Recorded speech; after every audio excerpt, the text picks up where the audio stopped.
He's got multiple. Go ahead. I was going to say multiple players came in here saying that you guys had great energy to practice and that they turned the page, move forward. Did you see that energy that you were hoping for? Yeah, absolutely. Like I've said before, the guys prepare really well. Preparation isn't the issue. They came out and did it again. Really good leadership to get it there, I thought, today, and really good energy. So these guys are resilient.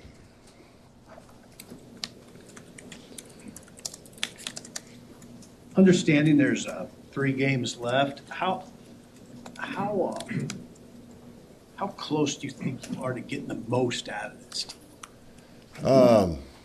We're getting the most out of a lot of guys. You know, when you turn the tape on and watch Luke Reimer get 19 tackles and Jojo Doman play as tough as he did, and Cam Jurgens played really well, and, you know, I can go down the list. We're getting a lot out of a lot of guys. You know, there's a couple details, a couple spots I think we can continue to improve. Those things are obvious when you put on the tape too, the things that need to get better. Saturday it was turnovers, obviously. We're getting better, Sip, despite, you know, as frustrated as I am. I want this so bad for Nebraska fans. You know, our receivers are young and they're starting to play really well. When you watch the tape of Omar and Samari and Xavier and some of those guys, we're separating, we're getting open. There's a lot of position groups that are continuing to improve, and obviously things we need to work on, but a lot of guys getting better too. You talked about wanting to get more grit or seeing more grit. In your shoes, what can you do about that? How can you help that? I don't know how tough I was when I came back to Nebraska in 1995. It was a locker room culture that you had to be. And I think you get tougher when you're doing tough things every day. And it doesn't happen overnight. You're usually a lot better chance of being tough and gritty when you're 22 than when you're 18. And that just takes time. And we got a lot of guys that are near the top of where we want them to be, and a lot of guys still climbing that hill. But as a team, it's definitely a lot better than it has been in the past. What's your take on the turnovers, on the interceptions with Adrian, and why that kind of reared its head again? He's avoided that most of the year. Yeah, I know. You're going into the game, he had three interceptions, and one was on a 4th down at Oklahoma where he just tried to take a chance. You know, the first one, you just got to see the guy.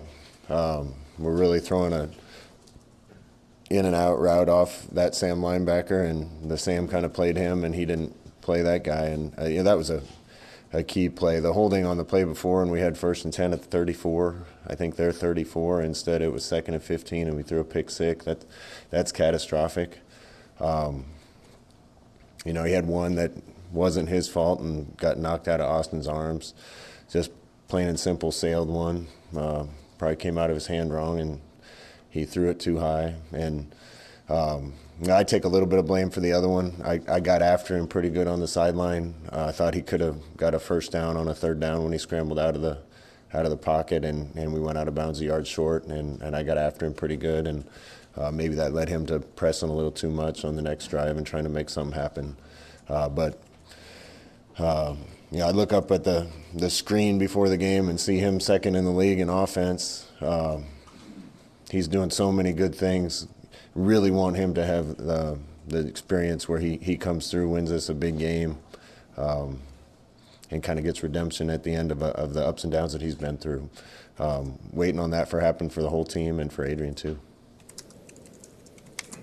Yeah, some of the guys said that they liked or got something out of having the captains talk after the game. I guess as you go through a season, does it ebb and flow how much the leadership needs to come from you compared to a team, and how do you sort of feel that out as a season? I don't think it ebbs and flows what my leadership needs to be. My leadership needs to be steadfast and consistent. And you know, unfortunately, when you lost a bunch of close games, you feel yourself kind of saying the same thing over and over to the guys. Can't make those mistakes. Got to make the play when it matters. We did a ton of good things in that game, and you know, Purdue had 5 turnovers against Wisconsin and lost, and we had 4 turnovers against Purdue and lost. That's how football works. So I can go in the locker room and say the same thing, and I addressed the guys, said what I thought was important. and I turned it over to the captains. And I think in that moment that was probably a little more powerful because of where we are, and that's probably the impetus for the motivation that needs to happen here at the end of the season is the guys deciding, hell yeah, we're going to buckle down and get some of these games done at the end of the year. And that's the team I saw at practice today. I know Ohio State's really, really good, but is there an advantage in that they get your team's complete attention because they're really, really good? Yeah, I suppose that's a good way to look at it. You know, we get people's best shots. We try to give people our best shots. I think this is a really talented team that is hitting its stride. You know, other than last week, they haven't really had a close game for a long time. So, but our guys are excited.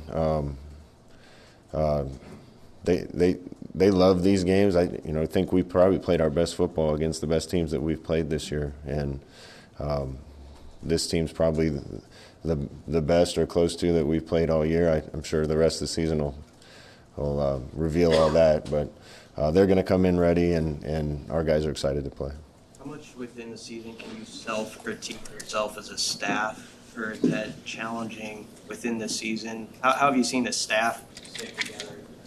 No, that happens after every practice, after every game. We watch film of everything we do. There's always 2 or 3 calls every game, whether you win or lose, that you wish you had back. This play didn't work, that play did. The way we approach practice, drills we're doing during practice, all those things change based on what the team needs. And we had a long time to look at that during the bye week. Thought we did a lot of really good things in the bye week that led to better play in certain areas that honestly was enough to win without the turnovers. And we'll keep doing that as long as we're coaching. Your teams here probably had an edge on opponents before the game even started, just mentally, because of their reputation. Do you see that with Ohio State at all, and how opponents approach them and just the obstacles that they have to overcome the moment they walk on the field against that team? The biggest obstacle you have to overcome against them is they got a bunch of future NFL guys and good coaches, and so you're going to have to execute really well and take advantage of the opportunities you get. They've been putting up a lot of points, so you got to do a good job on defense, and you got to score when you get a chance to on offense. I wouldn't say psychological is the biggest issue. It's how talented the team they have. Has that talent gap shrunk in your time here, would you say? Or how is that compared to? We'll find out on Saturday. It's a different team every year with them. It's a different team every year with us. There's no question we're infinitely more talented than we were year 1 and year 2 here. I haven't seen them other than on tape yet, but I know they're always going to have a ton of talent and really good players, so we have to see how we match up. What about your offensive line, though? Your one offensive line, was it ahead of where this one is?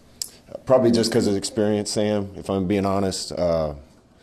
Gerald and Foster and Farmer, and we had a lot of guys year 1 that had played a lot of Big Ten football. I think we have really talented guys right now. They're young. Turner's young, Bryce is young, Cam's still young at the position, Nuri's young. Those guys have continued to get better. We're actually yards per rush and in some statistics doing a really good job up there.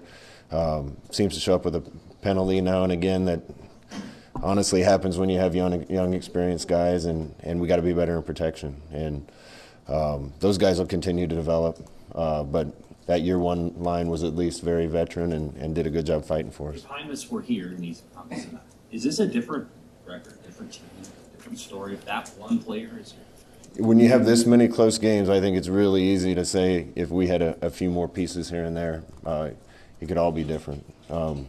We scratch our heads and try to address the thing that when we're this close that gets us beat in this game or that game. At the end of the day, you have a little more talent.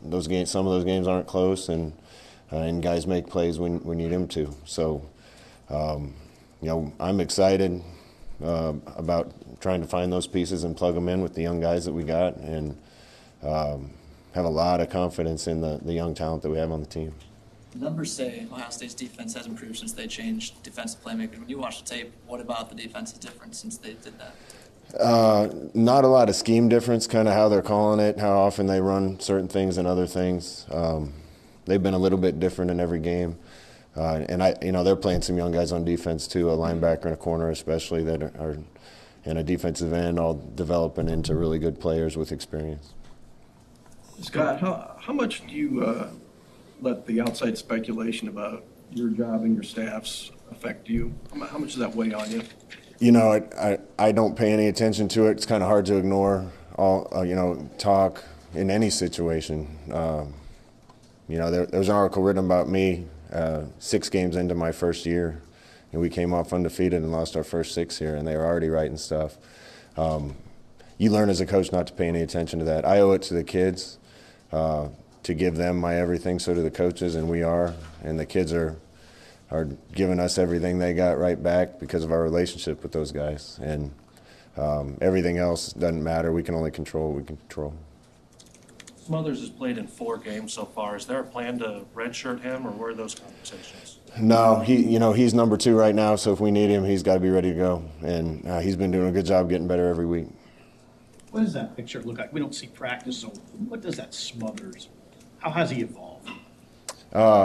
Smothers can really run, really understands the offense, makes good decisions. He's throwing better and better every day we're out there. I think he just lacks a little bit of experience right now, but he's done a great job when he's gone in. So I'm excited about him. If he gets an opportunity, I'd expect him to be ready. Just one other follow-up on what I asked. You're in year 4. How much time do you think it takes for you to get it where you want it to be? We're close. I don't want to overstep here, but yeah, I'm really excited about the rest of this year. I'm really excited about next year. I hope we get it. I think we should. And like I said, with the young guys we got coming back and an opportunity to go out and get a few more pieces to add to that, I think this thing could be really good. I really thought this year it would pop, and we've been so close. When you're so close and you don't get it done, that unfortunately you have a mindset when we got here that we've been beat a lot, and winning's a habit, losing's a habit. Trying to break that cycle just takes a few wins in a row and some momentum and a little more belief. The kids believe, but you really believe when it happens. And gosh, we've been so close. I just want to see it happen for these guys. Scott, Trev wasn't at the game on Saturday. Have you talked to him since, and kind of where are you guys at as far as where this season's at? Yeah, Trev was at his son's wedding, so that's more important than a football game. And Trev and I talked on Sunday. Along the lines of sort of believing, you didn't beat Oklahoma or Michigan State, but the way that your defense played overall against Oklahoma and what they did against Kenneth Walker, I mean, are there tangible things that you can take from performances like that on that side of the ball to help confidence-wise going against an offense like Ohio State? Yeah, now Ohio State's a little different animal than Michigan State, but our defense has played well against some really good teams. Oklahoma's got a good offense, Michigan State. The defense has kept us in it, and at times been dominant. I'd like to see that be a little more dominant. That's I think the little bit the defense can get better at. And honestly, again, we're doing it with a lot of young guys, young linebackers and outside linebackers, and secondary is kind of the only place we're a veteran. But I've been really pleased with Coach Chins and his group, and how tough they're playing and the progress they've made. To clarify, by it, do you mean wins or no? It to happen? Wins. I hope we get it. I think we should. No, we got to get the wins. The wins take care of everything. And despite all the improvement that I've seen, that hasn't improved. And we've had a tough schedule and played some really good teams. Got to get them done. And we've been so close. Got to get them done. And that's the nature of the business. I understand that. The kids understand that. And we'll keep fighting every day to make it happen. You're in a unique position of having played 2 teams that will be in the top, 5 or 6 in the college football playoff on Tuesday. Which would you rank higher between Michigan State and Oklahoma? Yeah, I'm not getting into that. Good try. They're both really good teams. So is Michigan. So is Michigan State. Minnesota's 6-2. Purdue's got a good record. And, we played some really good teams, and I'm happy with how we fought and how tough we've played. got to stop making mistakes that get us beat and make a play when it matters. Get inside your conversations, but do you sense Trev, when you talk to him, sees some of those same things developing that you see with this football team? And does it help that he's a guy who played here and been on the field, he's been through it all? Those are questions for Trev. You watch the games. I watch everything.